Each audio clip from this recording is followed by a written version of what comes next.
സാധാരണ ഈ പ്രൊഫഷണലായ ആളുകളുടെ അടുത്തേക്കൊക്കെ ഈ പ്ലാനുകൾ മറ്റേ മ്യൂച്വൽ ഫണ്ടുകളൊക്കെ ആയിട്ട് ചേർക്കാൻ വേണ്ടി ആൾക്കാർ വരും. ഇപ്പോഴും പറയുന്ന ഒരു കാര്യം എന്താ വെച്ചാൽ റിട്ടയർമെൻറ്റ് പ്ലാനാണ് പറയുന്നത്. നല്ലൊരു റിട്ടയർമെൻറ്റ് പ്ലാന് ആണ്. നിങ്ങളിപ്പോൾ എത്ര മാസം കൊടുത്താൽ നിങ്ങൾ റിട്ടയർ ആയി കഴിഞ്ഞാൽ അത്ര പൈസ കിട്ടും, ഇങ്ങനെ ഇത്ര സേഫ്റ്റി ഉണ്ടാവും, നിങ്ങൾക്ക് ഇങ്ങനെ അസുഖം വന്നാൽ അല്ലെ ഒരു ക്യാൻസറൊക്കെ വന്ന് കീമോതെറാപ്പിയൊക്കെ എടുക്കാൻ ഭയങ്കര ഭാരിച്ച ചിലവുണ്ടാവും. അപ്പോൾ അതൊക്കെ കവർ ചെയ്യുന്ന രൂപത്തിൽ വലിയ പ്ലാനുകളൊക്കെ പറയും. സത്യത്തിൽ നിങ്ങൾ ആലോചിക്കുക, ഏറ്റവും നല്ല റിട്ടയർമെൻറ്റ് പ്ലാൻ എന്താണ്? ആഖിറത്തിൽ ശാശ്വതമായ വിജയം ആർക്കാണ് കൈവരിക്കാൻ സാധിക്കുന്നത്? അവരാണ് വിജയിച്ച ആളുകൾ. വിശുദ്ധ ഖുർആനിൽ വിജയത്തെ പറ്റി പറഞ്ഞു കൊടുത്തൊക്കെ ദുനിയാവിൻ്റെ എന്തെങ്കിലും വിഭവങ്ങൾ നേടിയവരെ കുറിച്ച് വിജയി എന്ന് പറഞ്ഞ് കാണാൻ സാധിക്കൂല. പരലോകത്ത് വിജയിച്ചവൻ ആരാണ്? അള്ളാഹുവിൻ്റെ തൃപ്തി പൊരുത്തം നേടിയവരാരാണ്? അവരാണ് സത്യത്തിൽ വിജയിക്കുന്നവർ. സൂറത്ത് ആൽ ഇംറാനിലെ ആയത്തിൽ ഫമൻ സുഹ്സിഹ അനിൻ നാരി വ ഉദ്ഖിലൽ ജന്ന, നരകത്തിൽ നിന്ന് അകറ്റപ്പെടുകയും സ്വർഗത്തിൽ പ്രവേശിക്കപ്പെടുകയും ചെയ്യുന്നത് ആരാണോ ഫഖദ് ഫാസ്, അവരാണ് വിജയിച്ചവർ എന്നാണ്. പക്ഷെ അതിനുള്ളൊരു പ്രയാസം എന്താണ്? ഈ ദുനിയാവിലെ ജീവിതമാണ്. വൽ ഹയാത്തു ദുനിയ ഇല്ലാ മതാഉൽ ഗുറൂർ. ഈ ദുനിയാവിൻ്റെ ജീവിതം എന്നത് കേവലം കബളിപ്പിക്കൽ മാത്രമാണ്, അല്ലെങ്കിൽ ഒരു വഞ്ചനാ ചരക്കാണ് ദുനിയാവ് എന്നാണ് അല്ലാഹു സുബ്ഹാനഹു വ തആല അവിടെ ഓർമ്മപ്പെടുത്തുന്നത്. അപ്പോൾ ഒരു പ്രൊഫഷണൽ എന്ന നിലക്ക് നമ്മൾ ദീനുമായിട്ട് മുന്നോട്ട് പോവുക എന്നുള്ളത് ഇത് നമ്മുടെ ജീവിതത്തിൽ നിന്ന് മാറ്റി നിർത്തേണ്ട ഒരു സാധനമല്ല. ദീൻ എന്ന് പറഞ്ഞാൽ അത് നമ്മുടെ ജീവിതത്തോട് ഇഴകി ചേർന്ന് നിൽക്കുന്നൊരു സാധനമാണ്. നമ്മൾ ബോധത്തിലും ബോധമില്ലാതെയും എല്ലാ ഉറങ്ങുമ്പോഴാണെങ്കിലും ജോലി ചെയ്യുമ്പോഴാണെങ്കിലും ഒക്കെ നമ്മൾ സദാസമയവും നമ്മോട് ചേർന്ന് നിൽക്കുന്നൊരു സാധനമാണ് നമ്മുടെ ദീൻ എന്നത്. ഇപ്പം ഞാൻ ഓർക്കുകയാണ്, ഒരു ഉമ്മാമക്ക് ഓപ്പറേഷൻ ചെയ്ത് അപ്പോൾ രാത്രി വൈകിയാണ് സർജറി ചെയ്തത്. വലിയ മേജർ ഫ്രാക്ചർ ആയിരുന്നു. അപ്പോൾ സ്വാഭാവികമായിട്ടും രാത്രി മുഴുവൻ ICU കിടന്ന് രാവിലെയാണ് റൂമിലേക്ക് ഷിഫ്റ്റ് ചെയ്തിട്ടുണ്ടാകുക. അപ്പോൾ ആ റൂമിൽ ചെല്ലുമ്പം പേഷ്യൻറ്റും കിടന്നുറങ്ങാണ്, നോക്കുന്ന ആൾക്കാരൊക്കെ കിടന്നുറങ്ങാണ്. കാരണം ഒരാൾ കട്ടിലിൻ്റെ അടിയിൽ കിടക്കുന്നുണ്ട്, ഒരാൾ സോഫ സെറ്റിൽ കിടന്നുറങ്ങുന്നുണ്ട്. സാധാരണ നമ്മളെ ഒരു ഡോക്ടറൊക്കെ വരുമ്പോൾ എന്ത് ചെയ്യും വെച്ചാൽ എല്ലാവരൊക്കെ ഒന്ന് എണീറ്റിരുന്ന് റൗണ്ട്സിനൊക്കെ വരുമ്പം പഴയ കാലത്തൊക്കെ ഭയങ്കര ബഹുമാനം, അപ്പം അത്ര ബഹുമാനമൊന്നുമില്ല. എന്നാലും ആരും എല്ലാവരും നല്ല ഉറക്കക്ഷീണത്തിലാണ്. കാരണം നോക്കി ഓപ്പറേഷൻ തിയേറ്ററിന് മുമ്പിലൊക്കെ ഉറക്കൊഴിച്ചിരുന്നവരൊക്കെ എല്ലാവരും ഉറങ്ങാണ്, പേഷ്യൻറ്റും കൂടെ ഉള്ളവരൊക്കെ കിടന്നുറങ്ങാണ്. അപ്പോൾ ഞാൻ അങ്ങനെ പേഷ്യൻ്റെ വിളിക്കുകയാണ്, ഉമ്മ എന്ന് പറഞ്ഞിട്ട് ഇങ്ങനെ വിളിക്കുമ്പോൾ ഉമ്മ എന്നെ ഇങ്ങനെ നോക്കുന്നുണ്ട്, കണ്ണുറന്നിങ്ങനെ നോക്കി. അപ്പോൾ ഉമ്മാൻ്റെ മോൻ ചോദിക്കുകയാണ് ഉമ്മാനോട്, ഉമ്മ ഈ വയസ്സായ ഉമ്മാരോട് അങ്ങനെയുള്ള പറയാം, ഉമ്മ ആരാ വന്ന് നോക്കി ഉമ്മ എന്ന് പറഞ്ഞു. അപ്പോൾ ഉമ്മ ഇങ്ങനെ കുറച്ചു നേരം എന്നെ ഇങ്ങനെ നോക്കി. ഈ മൊയിലിയാരാണോ ചോദിച്ചു എന്നോട്. അപ്പോൾ എനിക്ക് മനസ്സിലായ കാര്യം ഉമ്മാക്ക് നല്ല ബോധമുണ്ട് എന്നുള്ളതാണ്. കാരണം ഒരു താടി വെച്ച വെള്ള വസ്ത്രമിട്ട ഒരാൾ മൊയിലിയാരാണ് എന്നുള്ളത് ഉമ്മാക്ക് ഉള്ളൊരു ബോധമാണല്ലോ. ഉമ്മാക്ക് ഉമ്മ കാലങ്ങളായിട്ട് മനസ്സിലാക്കിയെടുത്തൊരു സ്വബോധമാണത്, ഒരു മൊയിലിയാരാണെന്നുള്ളത്. എൻ്റെ വല്യമ്മ എന്നോട് പറയുന്നത്, വല്യമ്മാനെ കാണാൻ ചെന്നാലൊക്കെ, എൻ്റെ വല്യമ്മാനെ ഞാൻ പണ്ട് കാണാൻ പോകുമ്പം വല്യമ്മ അങ്ങനെ എൻ്റെ താടിയമ്മ പിടിക്കും. എന്നിട്ട് പറയും, ഡോക്ടർമാർക്ക് ഇത്ര വലിയ താടിയൊന്നും വേണ്ട എന്ന് പറയും. അപ്പോൾ അത് ഇവിടെ ഉണ്ടാക്കിയ ഒരു സംസ്കാരം, ഒരു സാമൂഹിക ബോധമൊക്കെയാണ്. അങ്ങനത്തെ ഒരു വലിയ താടി, ഇതൊക്കെ മൂല്യന്മാർ വെക്കേണ്ട താടിയാണ് എന്നുള്ളത്. അപ്പോൾ ഞാൻ പറഞ്ഞു തരുന്നത് എന്താ വെച്ചാൽ, ഇതൊക്കെ ഒരു പ്രൊഫഷണൽ എന്ന നിലക്ക് നമ്മൾ ദീനിനോട്, നമ്മൾ എല്ലാത്തിനേക്കാളും ഉപരി, ഒരു ഡോക്ടറാണ് അല്ലെങ്കിൽ ഒരു എഞ്ചിനീയറാണ്, ഒരു ബിസിനസ്സുകാരനാണ്, ഒരു ഓൺട്രപ്രണറാണ് എന്നതിനേക്കാൾ ഉപരി നമ്മൾ മുസ്ലിമാണ്. നമ്മുടെ സൂറത്തു ഹജ്ജാണ് പഠിപ്പിക്കുന്നത്. സൂറത്തു ഹജ്ജിൻ്റെ അവസാനത്തെ ആയത്താണ് വജാഹിദു ഫില്ലാഹി ഹഖ ജിഹാദിഹി ഹുവജ്തബാകും വമാ ജഅല അലൈക്കും ഫിദ്ദീനി മിൻ ഹറജ് മില്ലത അബീക്കും ഇബ്രാഹിം ഹുവ സമ്മാക്കുമുൽ മുസ്ലിമീൻ, ഹുവ സമ്മാക്കുമുൽ മുസ്ലിമീൻ, അള്ളാഹു നിങ്ങൾക്ക് മുസ്ലിം എന്ന പേര് നൽകിയിരിക്കുന്നു. ഇവിടെ ഏതെങ്കിലും നരേന്ദ്ര കമ്മീഷൻ റിപ്പോർട്ടിൻ്റെ അടിസ്ഥാനത്തിൽ നമുക്കിട്ട പേരല്ല മുസ്ലിം എന്നത്. ഇവിടെ എന്തെങ്കിലും ആന്ത്രോപ്രോളജിസ്റ്റ് റിസർച്ച് നടത്തിയിട്ട് കണ്ടുപിടിച്ചു നൽകിയ ഒരു പേരല്ല മുസ്ലിം എന്നത്. ഈ പ്രപഞ്ചത്തെ സൃഷ്ടിച്ച, മനുഷ്യനെ സൃഷ്ടിച്ച പ്രപഞ്ച സൃഷ്ടാവായ അള്ളാഹു സുബ്ഹാനഹു വ തആല അള്ളാഹുവിനെയും റസൂലിനെയും അനുസരിച്ച് ജീവിക്കാൻ തയ്യാറുള്ള ആളുകൾക്ക് നൽകിയ പേരാണ് മുസ്ലിം എന്നത്. അനുസരണയുള്ളവൻ, അള്ളാഹുവിനോടും റസൂലിനോടും വിധേയത്വമുള്ളവൻ എന്ന പേര്. അത് മുസ്ലിമോ അബ്ദുള്ള എന്നുള്ള പേര് കൊണ്ട് ഒരാൾ മുസ്ലിം ആവില്ല. അപ്പൊ ഈ ആദർശത്തെ ജീവിതം കൊണ്ട് ഏറ്റെടുത്ത് അതനുസരിച്ച് ജീവിക്കാൻ ആര് തയ്യാറാണ് എന്ന് പ്രഖ്യാപിച്ചു അവന്റെ പേരാണ് മുസ്ലിം. അവൻ എങ്ങനെയാണ് ജീവിക്കേണ്ടത് എന്ന് പഠിപ്പിക്കാനാണ് മഹാനായ റസൂലുള്ളാഹി സ്വല്ലല്ലാഹു അലൈഹി വസല്ലമ 23 വർഷത്തെ പ്രവാചക ജീവിതത്തിൽ, അല്ലെ 40 വയസ്സിലാണ് നുബുവത്ത് കിട്ടുന്നത്, 40 വയസ്സിലാണ് നബിയാണെന്ന് പ്രഖ്യാപിക്കുന്നത്. അതിനുശേഷം 23 വർഷം ആ പ്രവാചകൻ ജീവിച്ചു. ആ സഹാബികൾക്കിടയിൽ ജീവിച്ച് എങ്ങനെയാണ് ഒരു വിശ്വാസി ജീവിക്കേണ്ടത്, 23 വർഷത്തെ സംഭവ ബഹുലമായ ജീവിതത്തിൽ റസൂലുള്ളാഹി സ്വല്ലല്ലാഹു അലൈഹി വസല്ലമയുടെ ജീവിതത്തിൽ ലോകാവസാനം വരെയുള്ള മുസ്ലിങ്ങൾക്ക്, അത് ഒറ്റയ്ക്ക് ജീവിക്കുന്ന ആളായാലും സമൂഹമായി ജീവിക്കുന്ന ആളായാലും, ഇനി ലോകം അവസാനിക്കുന്നത് വരെ ലോകത്തിന്റെ ഏതൊരു ഭാഗത്തുമുള്ള മുസ്ലിമിന്റെ ജീവിതത്തിലെ ഏതൊരു ഘട്ടത്തിലും ഏതൊരു സ്റ്റേജിലും അവൻ നേരിടുന്ന പ്രതിസന്ധികളും പ്രശ്നങ്ങളും ഒക്കെ ആ 23 വർഷം പ്രവാചകൻ നേരിട്ടിട്ടുണ്ട്, അനുഭവിച്ചിട്ടുണ്ട്. അതിൻ്റെ മാതൃക ഇവിടെ നിലനിൽക്കുന്നുണ്ട്. അതാണ് നബിൻ്റെ ജീവിതത്തിൻ്റെ പ്രത്യേകത. എല്ലാ തരത്തിലും ഇന്ന് ലോകത്ത് ഏതൊരു മുസ്ലിം കമ്മ്യൂണിറ്റിയും കടന്നു പോകുന്ന, അത് ഇൻഡിവിജ്വൽ ആകട്ടെ കമ്മ്യൂണിറ്റി ലെവലിലാകട്ടെ, കടന്നു പോകുന്ന പ്രതിസന്ധികളൊക്കെ നബിയുടെ 23 വർഷത്തെ ജീവിതത്തിൽ കടന്നു പോയിട്ടുണ്ട്. ലഖദ് കാന ലക്കും ഫീ റസൂലില്ലാഹി ഉസ്വത്തുൻ ഹസന, ആ പ്രവാചകൻ നിങ്ങൾക്ക് ഏറ്റവും ഉത്തമമായ മാതൃകയുണ്ട് എന്ന് ഈ പ്രപഞ്ചത്തിന്റെ സൃഷ്ടാവായ ആ പ്രവാചകനെ നിയോഗിച്ച, ആ പ്രവാചകന്റെ പൂർത്തീകരണ ദൗത്യം ലോകാവസാനം വരെ ഉള്ള മനുഷ്യർക്ക് കാരുണ്യമായി നിശ്ചയിച്ച വമാ അർസൽനാക റഹ്മത്തൻ ലിൽ ആലമീൻ, സർവ്വലോകർക്കും കാരുണ്യമായി കൊണ്ടല്ലാതെ നിന്നെ നാം അയച്ചിട്ടില്ല എന്നാണ്. അതുകൊണ്ട് ആ പ്രവാചകനെ അയച്ച, ആ പ്രവാചകന്റെ ജീവിതത്തെ നിലനിർത്തിയ വള്ളി പുള്ളി മാറ്റമില്ലാതെ നോക്കി ആ പ്രവാചകൻ എങ്ങനെയാണ് സഹാബത്തിന്റെ ഇടയിൽ ജീവിച്ചത്, അത് അതേപോലെ ആ സഹാബത്ത് താബികൾക്ക് ജീവിച്ച് കാണിച്ചു കൊടുക്കുകയാണ്. ഒരു കഥ പറഞ്ഞു കൊടുക്കല്ല, ഏതെങ്കിലും ഒരു കഥ പറഞ്ഞു കൊടുക്കല്ല. ഞങ്ങളുടെ പ്രവാചകൻ ഇങ്ങനെയായിരുന്നു എന്നതിനപ്പുറം ഞങ്ങളുടെ പ്രവാചകൻ ഇങ്ങനെയാണ് ജീവിച്ചത് എന്ന് കാണിച്ചു കൊടുക്കുന്ന വലിയ മാതൃകയാണ്. എന്തുകൊണ്ട് വലിയ മാറ്റമുണ്ടായി എന്ന് പറഞ്ഞവരും പഠിച്ചവരും കണ്ടെത്തിയവരൊക്കെ മനസ്സിലാക്കിയ കാര്യം ആ ജീവിതത്തിലുണ്ടാക്കിയ മാറ്റമാണ് പ്രവാചകനെ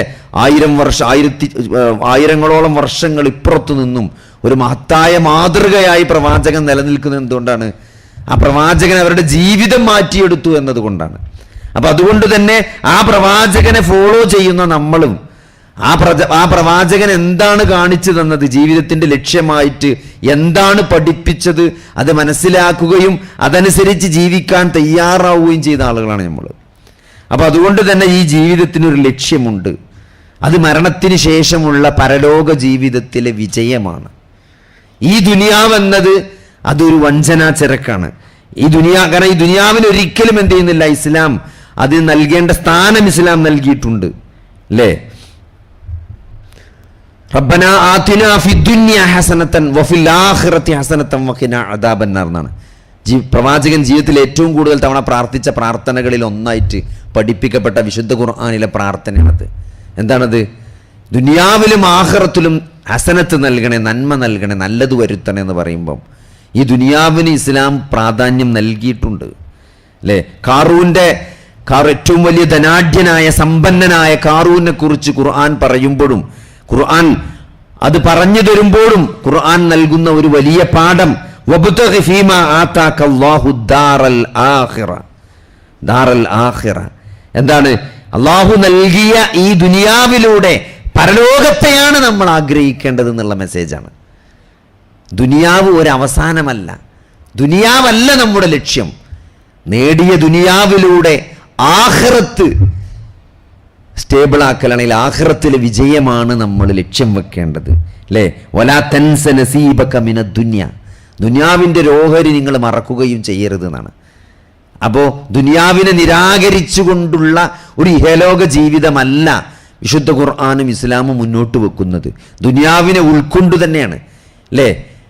നമുക്ക് ഇബ്നു തൈമിയ്യന്റെ ഒരു കിതാബിൽ ഒരു ചർച്ച കാണാൻ പറ്റും.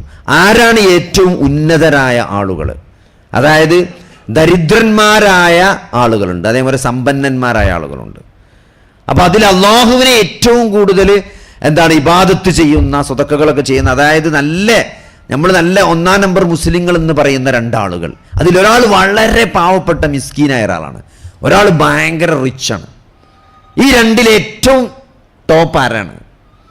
അതായത് നിങ്ങൾ ദരിദ്രനായ ഒരു മുസ്ലിമായ, ഏറ്റവും നല്ല ദരിദ്രനായ ഒരു മുസ്ലിം ആകാനാണോ നിങ്ങൾ ആഗ്രഹിക്കുന്നത്, അല്ല ഏറ്റവും ധനികനായ ഒരു മുസ്ലിം ആകാനാണോ നിങ്ങൾ ആഗ്രഹിക്കുന്നത്?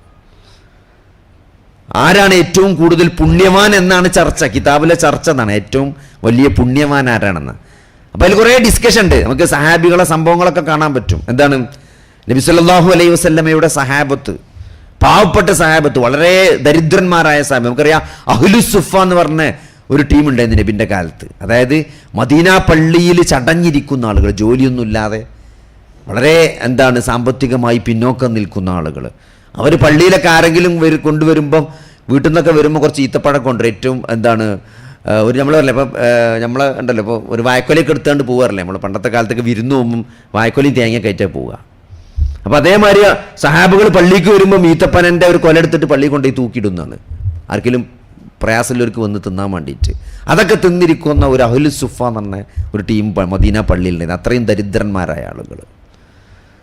അപ്പോൾ അവർ ഈ ധനികന്മാരായ ആളുകൾ ചെയ്യുന്ന സ്വതക്കയൊക്കെ കണ്ടിട്ട്, ദാനധർമ്മങ്ങൾ, ഇസ്ലാമിന് വേണ്ടി ചെയ്യുന്ന സേവനങ്ങളൊക്കെ കണ്ടിട്ട് അവർ നബിൻ്റെ അടുത്ത് വന്നിട്ട് പ്രയാസം പറഞ്ഞു. കാരണം ഞങ്ങൾക്ക് ഇല്ലാത്തതുകൊണ്ടാണല്ലേ നബി ഞങ്ങൾ കൊടുക്കാത്തത്, ഞങ്ങൾക്കും നല്ല ആഗ്രഹമുണ്ട് ഇവരെക്കാളൊക്കെ ധർമ്മം ചെയ്യാൻ, പക്ഷെ ഞങ്ങൾക്കില്ലല്ലോ എന്ന് പറഞ്ഞപ്പോൾ നബി അവരോട് പറഞ്ഞു, നിങ്ങളൊരു കാര്യം ചെയ്യും, നിങ്ങൾ നിസ്കാരം കഴിഞ്ഞാൽ 33 വട്ടം സുബ്ഹാനല്ലാഹ് ചൊല്ലിക്കളി, 33 വട്ടം അൽഹംദുലില്ലാഹ്, 33 വട്ടം അല്ലാഹു അക്ബറും ചൊല്ലിക്കൊള്ളി, എന്നാൽ നിങ്ങൾക്ക് അവരതേ ദറജയിലെത്താൻ പറ്റുമെന്ന് പറഞ്ഞു. അങ്ങനെ വരുത് രഹസ്യമായി ചൊല്ലാൻ തുടങ്ങി. പക്ഷേ കുറേ കഴിയുമ്പോൾ എന്തായാലും ലീക്കാവുമല്ലോ, കാരണം നിസ്കാരം കഴിഞ്ഞ് ഇങ്ങനെ ചെല്ലുമ്പോൾ അപ്പുറത്തും അബ്ദുറഹ്മാൻ ബിൻ ഔഫൊക്കെ അല്ലേ, ഒരു ചോദിക്കൂല എന്താ നിങ്ങൾ ഇങ്ങനെ ചെല്ലണമെന്ന്. അങ്ങനെ ധനികന്മാരായ സഹാബിമാർ ഇത് കണ്ടെത്തി, എന്താണ് ഇവർ ചെല്ലണമെന്ന്. അപ്പോൾ അന്വേഷിച്ചപ്പം അവർ നബി പഠിപ്പിച്ചു കൊടുത്താണ്. അപ്പോൾ ഇവരും ചെല്ലാൻ തുടങ്ങി. അപ്പോൾ നബിൻ്റെ അടുത്ത് വന്നിട്ട് വീണ്ടും ഒരു പരാതി പറഞ്ഞു, അല്ല പ്രവാചകരെ, ഇതിപ്പോൾ ഇവർ പൈസക്കാരും ചെല്ലാൻ തുടങ്ങിയാലും ഇനിയിപ്പോൾ ഞങ്ങൾ എന്താ ചെയ്യാന്ന് ചോദിച്ചു. അപ്പോൾ നബി പറഞ്ഞൊരു മറുപടി ഉണ്ട്, അത് അള്ളാഹു നൽകിയ ഔദാര്യമാണ് സമ്പത്ത് എന്നുള്ളത്, അത് എനിക്കൊന്നും ചെയ്യാൻ പറ്റൂല. അപ്പോൾ ഒരു ദരിദ്രനായ മുസ്ലിമാകുകയാണോ നല്ലത്, ഒരു ധനികനായ മുസ്ലിമാകുകയാണോ അള്ളാൻ്റെ അടുത്ത് ഖൈറ് എന്നാണ് ചോദ്യം. അങ്ങനെ അവസാന ചർച്ച ഷെയ്ഖുൽ ഇസ്ലാം അവസാനിപ്പിക്കുന്നത് എന്താ വെച്ചാൽ, ഇന്ന അക്രമക്കും ഇൻദല്ലാഹി അത്ഖാക്കും എന്നാണ്. അള്ളാഹുവിൻ്റെ അടുക്കൽ ഏറ്റവും ആദരണീയൻ, ഏറ്റവും തെക്കുവയുള്ളവനാണ്. അത് പൈസ ഉള്ളവനും പൈസ ഇല്ലാത്തവനായാലും കാര്യമില്ല. തെക്കുവ ആർക്കാണോ ഉള്ളത് അവരാണ് നാളെ എന്ത് ചെയ്യുക, നാളെ വിജയിക്കുക. ആയിഷ റളിയല്ലാഹു അൻഹ പറയുന്നുണ്ട്, മദീനയിൽ വലിയൊരു കാരവൻ വരുന്ന ആരവം കേൾക്കുകയാണ്. അതായത് അന്ന് അങ്ങനെയാണ്, അന്ന് വലിയ യാത്രാ സംഘങ്ങൾ വരുമ്പോൾ അതിനൊരു ആരവം ഉണ്ടാവും, അതിന് മുമ്പിൽ ഒരു ഒച്ചയും പുളിയൊക്കെ ഉണ്ടാവും. അപ്പോൾ ഒരു വലിയ കാരവൻ്റെ ആരവം ഇങ്ങനെ മുഴങ്ങി കേൾക്കുന്നുണ്ട്. അപ്പോൾ ആയിഷ റളിയല്ലാഹു അൻഹ തൻ്റെ വൃത്തിയോട് പറയാണ്, വലിയൊരു കാരവൻ വരുന്നുണ്ടല്ലോ, മദീനയിലേക്ക് വന്നിട്ടുണ്ടല്ലോ, നിങ്ങളൊന്ന് പോയി നോക്കി ആരുടേതാണ് ഈ കാരവൻ. അങ്ങനെ ആ സ്ത്രീ പോയി നോക്കിയിട്ട് ആയിഷ ബീവിൻ്റെ അടുത്ത് വന്നിട്ട് പറയാണ്, അത് അബ്ദുറഹ്മാൻ ബിൻ ഔഫിൻ്റെ കാരവനാണ്, 900 ഒട്ടകങ്ങളും കച്ചവട വസ്തുക്കളുമാണ് ഇമുള്ളത്, അത്രയും വലിയ കാരവനാണ് കടന്നു വരുന്നത്. അപ്പോൾ ആയിഷ ബീവി പറഞ്ഞു, അള്ളാഹുവിൻ്റെ റസൂല് പറയുന്നത് ഞാൻ കേട്ടിട്ടുണ്ട്, അബ്ദുറഹ്മാൻ ബിൻ ഔഫ് എഴഞ്ഞുകൊണ്ടാണ് നാളെ സ്വർഗത്തിൽ പ്രവേശിക്കാന്ന്. ആരാണ് അബ്ദുറഹ്മാൻ ബിൻ ഔഫ്? സ്വർഗം കൊണ്ട് സന്തോഷ വാർത്ത അറിയിക്കപ്പെട്ട 10 ആളുകളിൽപ്പെട്ട ആളാണ്. അഷറൽ മുബശ്ശിരീൻ എന്ന് ഇസ്ലാമിക ചരിത്രത്തിൽ അറിയപ്പെടുന്ന സ്വർഗം കൊണ്ട് സന്തോഷ വാർത്ത അറിയിക്കപ്പെട്ട 10 ആളുകളിൽ ഒരാളാണ് അബ്ദുറഹ്മാൻ ബിൻ ഔഫ് റളിയല്ലാഹു. ഇസ്ലാമിൻ്റെ ആദ്യകാലത്ത് മുസ്ലിമായ ആളാണ്. പക്ഷെ ഇഴഞ്ഞുകൊണ്ട് സ്വർഗത്ത് കയറുന്ന് നബി അദ്ദേഹത്തെക്കുറിച്ച് പറഞ്ഞിട്ടുണ്ട് എന്ന് ആയിഷ ബീവി ആ അടിമയോട് പറഞ്ഞു. അത് ആ ന്യൂസ് അദ്ദേഹത്തിൻ്റെ ചെവിയിലേക്ക് എത്താണ്. നബി അങ്ങനെ പറഞ്ഞിട്ടുണ്ട് മൂപ്പരെ കുറിച്ച് എന്നുള്ളത്. ആ ന്യൂസ് കേട്ട ഉടനെ അദ്ദേഹം വന്നിട്ട് ആ 900 ഒട്ടകങ്ങളും അതിൻ്റെ മേലുള്ള മുഴുവൻ കച്ചവട വസ്തുക്കളും മദീനക്കാർക്ക് ദാനം ചെയ്യണം, ഫ്രീ ആയിട്ട് കൊടുക്കണം. അപ്പം അതുകൊണ്ട് സഹോദരൻ, ഇത് ഞാൻ പറഞ്ഞ ഇത് ദുനിയാവ് എന്നത് ഇപ്പം നമ്മളെ ജോലി സേഫാക്കാൻ വളരെ അധികം ഓഫറുകളുമായിട്ടൊക്കെ ആൾക്കാർ വരും നമ്മളെ ദുനിയാവ് സേഫാക്കാൻ വേണ്ടിയിട്ട്, അല്ലേ? നിങ്ങൾ നല്ല റിട്ടയർമെൻറ്റ് പ്ലാന്, നല്ല ഇൻവെസ്റ്റ്മെൻറ്റ് പ്ലാന്, കുറേ കാര്യങ്ങൾ ആളുകൾ എന്താണ് ദുനിയാവ് സേഫാക്കാൻ വേണ്ടിയിട്ട് നമ്മളിത് സംസാരിക്കും. എന്നാലും വെച്ചാൽ ഈ ദുനിയാവിൻ്റെ ഒരു ദൈർഘ്യം എത്രയാണ്? എത്ര കാലം നമുക്കിവിടെ ജീവിക്കാൻ പറ്റും? ഒരു 100 വർഷം അല്ലെങ്കിൽ 50 വർഷം വേണ്ട, ഒരു 25 വർഷം മുമ്പ് നിങ്ങൾ ഈ നാട്ടിലെ മുതലാളിമാരായിട്ട് ദുനിയാവ് കൂടുതൽ കിട്ടിയ ആളുകളൊന്ന് ലിസ്റ്റ് ചെയ്തിട്ട് ഒരു ആഫ്റ്റർ 25 ഇയേഴ്സ് ഇപ്പം എന്ത് സംഭവിച്ചു, അവരൊക്കെ എവിടെയാണ്? ആ ലിസ്റ്റിൽ ഇപ്പം അവർ മുന്നിലാണോ പിറകിലാണോ? ഇപ്പം എന്നിങ്ങനെ ഈ പൈസക്കാരൻ ലിസ്റ്റ് വരും. എന്താണ് ഫോബ്സ് മാഗസിൻ ഏറ്റവും വലിയ പൈസക്കാരൻ ലിസ്റ്റ് പുറത്തു വിടും. അപ്പം അതിൽ എപ്പോഴും എനിക്കത് അറിയാനുള്ളൊരു ക്യൂരിയോസിറ്റി എന്താ വെച്ചാൽ, ഈ ആളുകൾ മുന്നിലുള്ള ആളുകൾ പിറകോട്ട് പോയി, പിറകുള്ള ആളുകൾ മുന്നിലേക്ക് വന്നു, അതിങ്ങനെ മാറിക്കൊണ്ടേയിരിക്കണം. ഇപ്പോൾ 25 വർഷം മുമ്പ് ഈ നാട്ടിലെ പൈസക്കാരൊന്നും ഇപ്പോൾ പൈസക്കാരാവില്ല. 25 വർഷം മുമ്പ് ഇവിടുത്തെ കച്ചവടത്തിൽ മുമ്പിട്ട് നിന്നിരുന്ന ആളുകളൊന്നും ഒരു പക്ഷേ കുറേ ആൾക്കാർ പൂട്ടിപ്പോയിട്ടുണ്ടാവും ഷോപ്പുകളൊക്കെ. വേറൊരു ടീം ഇവിടെ കൈയടക്കി കഴിഞ്ഞു, അല്ലേ?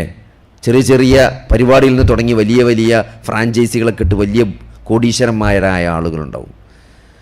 ഇനി ഒരു വേണ്ടെങ്കിൽ ഈ ഒരു കഴിഞ്ഞ നൂറ്റാണ്ടിലെ ഈ എന്താണ് ഒരു വലിയ ഏതെങ്കിലും 10 പൈസക്കാരെ പേര് പറയാൻ നിങ്ങൾ ആരോടും പറഞ്ഞു നോക്കി. അങ്ങനെ ഒരു പേരൊന്നും ആർക്കും പെട്ടെന്ന് കിട്ടില്ല. ഇപ്പോഴത്തെ ആൾക്കാർ അദാനി അംബാനി നമുക്ക് പറയാൻ പറ്റുന്നാലും ഒരു 100 കൊല്ലത്തെ ആളുകളുടെ ലിസ്റ്റ് എടുക്കാൻ പറഞ്ഞാൽ നമുക്കൊന്നും പറയാം, എനിക്കൊന്നും ഒരാളെ പേരും കിട്ടില്ല. ആകെ ചരിത്രത്തിൽ കഴിഞ്ഞു പോയ പൈസക്കാരനാരെ ചോദിച്ചാൽ ആകെ കാറൂൻ എന്ന് മാത്രമേ അറിയുള്ളൂ, അതും ഖുർആൻ പറഞ്ഞുകൊണ്ട് അറിയണാണ്. അതെന്തുകൊണ്ട് ശരിക്കും ശാസ്ത്രജ്ഞന്മാരുടെ പേര് പറയും, അല്ലെങ്കിൽ എന്താണ് വേറെ ആരെങ്കിലും പേര് പറയാൻ, സാഹിത്യകാരൻ്റെ പേര് നമുക്ക് പറയാൻ കിട്ടും. ഇപ്പോൾ ദുനിയാവിന് സത്യത്തിൽ അത്ര വിലന്നുള്ളൂ. അത് ഒരു ടൈം സ്പാനിൽ ഒരാൾ എത്ര കാലം ജീവിക്കുന്നു എന്നതിനപ്പുറത്തേക്ക് അതിനൊരു ഇഫക്റ്റ് ഉണ്ടാക്കാൻ കഴിയില്ല.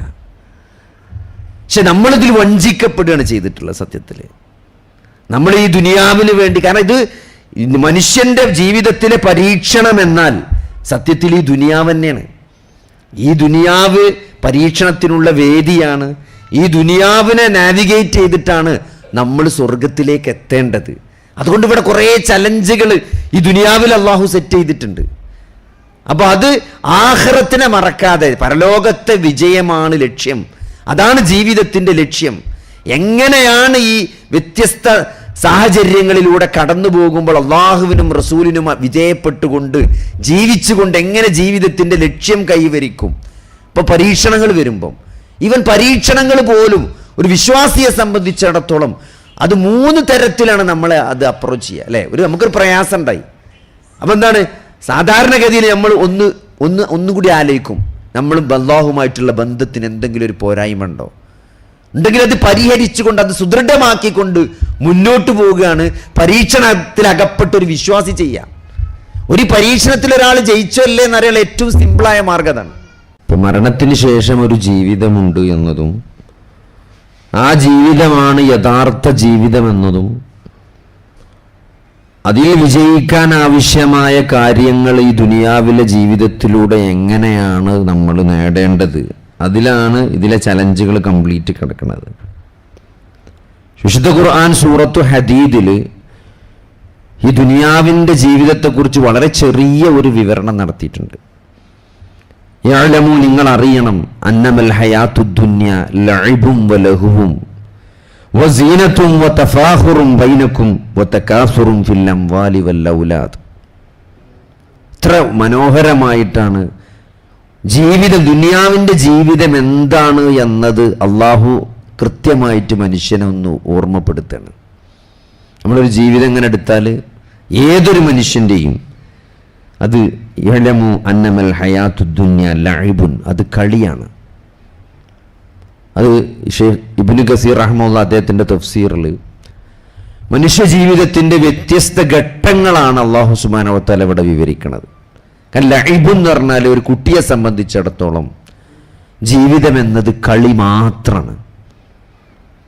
വേറെ ഒന്നുമില്ല. രാവിലെ നേരം വെളുത്തിട്ട് ഓന് സ്കൂളിൽ പോകാനല്ല, ഓന് കളിക്കുക മാത്രമേ ഉള്ളൂ. ഇനി സ്കൂളിൽ പോയാലും ഓന് സ്കൂളിട്ട് വന്നാലും എന്താണ് ഓൻ്റെ കളി. ആ സ്കൂളിലെ ബുക്കും ബാഗും ഒക്കെ സിറ്റ് ഔട്ടിൽ എറിഞ്ഞിട്ട് ഓനാണ് പോവും. അത്രേ ഉള്ളൂ അല്ലേ? ചില ആൾക്കാർ ഉമ്മാർ പരാതിപ്പെടുന്നു, എന്താ ബാഗും കൂടി ഇങ്ങോട്ട് വീടിൻ്റെ ഉള്ളിൽ എടുത്തേക്കൂലെന്ന്. അത് വെച്ചിട്ട് ഓൻ കളിക്കാൻ പോകും. ചായ വേണ്ട. ഞായറാഴ്ചയൊക്കെ വീട്ടിനുള്ളിലെ ഉമ്മയും കുട്ടികളും തമ്മിലുള്ള സ്ട്രഗിൾ എന്താ? കുട്ടികളിങ്ങനെ പുറത്തിറങ്ങാൻ വെമ്പൽ കൊള്ളിക്കാരും വിടൂല. മാസ്റ്റർ കഴിഞ്ഞിട്ട് ഇവിടെ നിന്ന് പുറത്തിറങ്ങാൻ പറ്റുള്ളൂ. വെയിൽ ചൂടാറട്ടെ എന്ന് പറയാം. വെയിലുണ്ടാണ്ട് കളിച്ചാൻ സമ്മതിക്കൂല. അപ്പോൾ അത് ആ കളിനോടുള്ള ക്രേസാണ്.